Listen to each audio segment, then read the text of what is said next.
Nakita po sa Acton, talagang nagsasalin po sila ng ng methanol going doon sa mga BIC containers.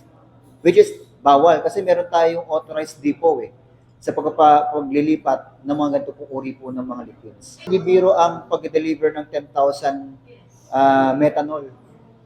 At inaalam din natin kung authorized talaga yung tanker na yun para paglagyan ng methanol product. Dahil basically, ang alam natin, ang ganitong uri ng tanker para lang sa mga petrolyo. Wala silang mapakitang documents na legit yung kanilang transaction or business para po.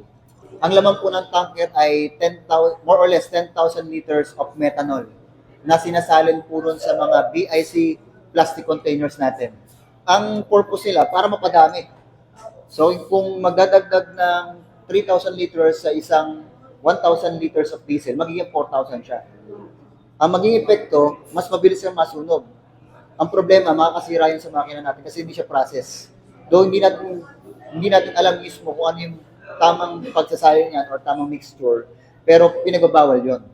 Kasi may proper or may tamang depot tayo sa pag-mix ng mga ganito pong uri ng liquids.